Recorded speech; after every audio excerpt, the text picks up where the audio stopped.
Max, whatever you're thinking of doing, don't, Libby said quietly, as she began to back away. Acting on blind instinct is how you've caused so many problems to begin with, okay? I don't know, Libby, said Max. I'm thinking about doing a lot of things right now. I'm feeling some real wild urges. Maybe it is blind instinct, huh? Max ran his eyes slowly over their surroundings, clucking his tongue in disapproval as he did so. I have to say, in all honesty, this is sort of disappointing. Food everywhere, clothes everywhere, windows shut and curtains drawn. I imagined you as a lot of things, but never a shut-in. Libby herself made for an interesting visual. She appeared to be a young woman in either her late teens or early 20s. Pale, wearing a pair of cut-off shorts and a wrinkled t-shirt. Her hair was long and dark brown with long bangs that obscured her hazel eyes. Just take it easy. Be calm and be cool, she said gently. Stop doing that! Max snapped angrily. Don't talk to me like I'm an upset dog. I don't like being patronized.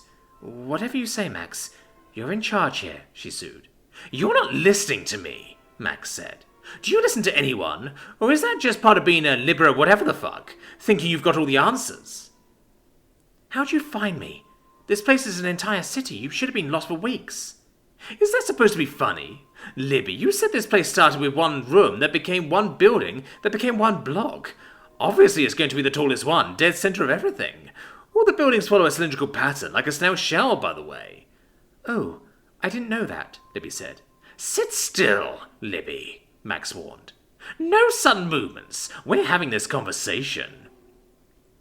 You can't come into my home and tell me what to do, Libby said, as anger began bleeding into her voice. Yes, I can. I'm doing it right now. Fuck you, Libby yelled. With a sudden swift motion, she lifted her PC tower and held it directly at Max's face. As he dodged it, she reached for her bedroom and slammed the door shut and managed to lock it, just as he came crashing into it. Libby! He yelled furiously, as he slammed himself against the sturdy yoke. Libby, open the fucking door! Libby, open the fucking door! Leave here, Max. I don't want to speak with you, Libby shouted. Just take a damn hint. Too late, Libby. If you don't open up, I'm just going to chop my way inside. Don't make me do here's Johnny. It's beneath our dignity as adults. I'm not letting you kill me, Max, Libby said. It's not happening. Just leave me alone. I can't. I won't. Open the door. I mean it, Libby. Open the goddamn door. Go away, Max, she screamed. Fuck you. I'm not going anywhere, he insisted. Max, no, he yelled. The door to her room slammed open from the force of his kick. Max entered the room and stared at her ominously. Libby backed away in fear as he stepped closer and closer. Putting me through all this shit, he growled. What the hell is wrong with you? Max, please don't. Come here, Libby. Come here. Come here. Come here. Max, no! He grabbed her roughly and drew her into a hug. Jesus, Libby, are you okay? He asked worriedly. Are you all right? What? She asked in confusion. You come smashing into my home like a psycho, and then you ask me that? Fuck, Libby, what was I supposed to do? He asked her. You said you wanted to kill yourself. What? And then I find you hanging out with Keith. I bet he gave you all kinds of tips on how to do it. That fucking jerk.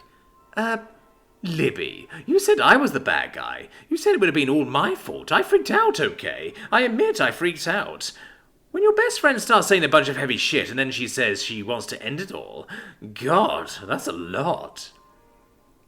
Max placed his hands on Libby's shoulders and looked at her with pleading eyes. Can we talk? Can we please talk? Libby pushed him away. He didn't resist and let himself fall into a seated position on the floor while she towered above him. I'm not killing myself, stupid. And fuck Keith. Who'd ever listen to that boss's advice? I'm fine, Max. You're not fine. You said, I know what I said. And you can stop pretending you care. I know you don't feel anything about anything. Lib, Max said uncomfortably. I do. I mean, I don't, but I do. Not for a lot of things, not for a lot of people. But you're different. You've been with me from the start. You listen to me. You gave me advice. And you care about things. I can't do that. It's too hard. But you do. What's your point, Max? She asked quietly. Well, you came from me, didn't you? You're a part of me. I don't know, if you can care, then maybe so can I. Libby sat down across from Max and tucked her knees under her chin. They both sat staring at each other for a few long minutes, both of them expressionless and equally confused.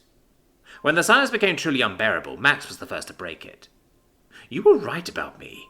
I don't care about any of them, and I enjoy hurting them. It's fun. It shouldn't be, but it is. I know that logically speaking, finding fulfillment in causing pain to other people is absolutely twisted. But here we are." "And you're okay with that?" Libby asked him. "Ordinarily I would be, but when you say that I shouldn't be and then get genuinely upset over my actions, I feel less than optimal." "You feel shame?" "Yes, I feel that, and I don't like it. No, I hate it. So that leaves me with two options. Either I get rid of you..." Libby held her breath. "Or I change my behavior." "And your choice is?" "Libby," Max said reluctantly. "Libby, I don't want to be rid of you, but honest to God, if such a being even exists, I can't change my nature. I can't be someone I'm not. Whoever that so-called divinity was who locked me in the axe, he knew a killer when he saw one. He called me a tool for whoever uses me, and he was right." "Max," Libby said, "you don't have to be a tool. It's like that cartoon you like so much, the Iron Man." "The Iron Giant," he corrected. "Oh, right, sorry. They made so many of those Marvel movies, it's easy to trip over the titles. Yes, the Iron Giant. Remember the lesson the giant learned at the end of the film?" "When the army fucks with you, blow them up?" No, Max. The lesson that Hogarth taught him, remember? The giant learned that he didn't have to be a gun. He didn't have to be a useful tool for whoever wanted to wield him. He could make his own choices and do as much good in the world as he liked." "Oh," Max said quietly. He stared at the floor for a few minutes. Libby said nothing, letting him collect his thoughts. When he looked up, his expression had changed. He seemed nervous but hopeful.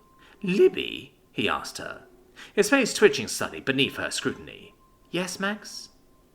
"Will you be my Hogarth?" They now sat at Libby's kitchen table, drinking tea.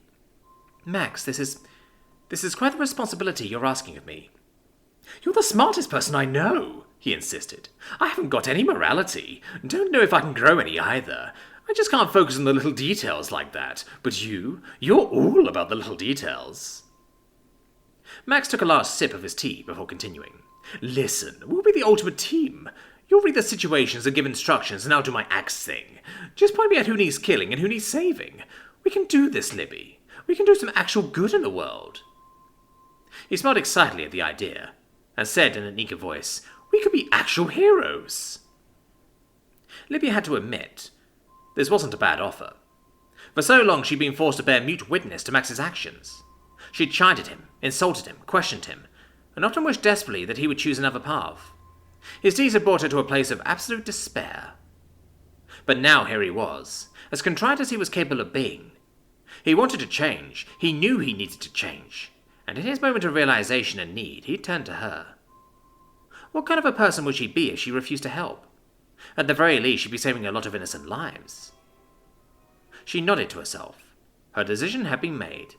"Max, you have to listen to what I say," Libby said with emphasis. "When I tell you to stop, you need to stop. And this partnership isn't going to be all about me bossing you around. It's going to be about you gradually learning to make the right choices for yourself. I don't want to be your puppet master, okay? I want to help you become a better, happier person." "You will? I know you will," Max exclaimed. "And I'm going to help you too. No more being left all alone to think such morbid thoughts. No more of this nasty shut-in lifestyle to keep you feeling gloomy and sad." "Huh? Max, I'm not a shut-in. This place is illusory. It's just a reflection of what I was..." "You're a freaking hikikomori, Libby. Don't deny it." He waved his hand around the messy apartment to emphasize his point. "This is no way for a young girl to live. You need to get out into the world, feel the ground beneath your feet, smell the pine of the forest and stuff. It'll be life-affirming. I refuse to leave you by yourself anymore. See? I'm making good moral choices already." "Max, I like how I live. I don't want to..." "Not happening, kid. Max and Libby versus the world. Max and Libby partners in justice. Max and Libby, wandering heroes."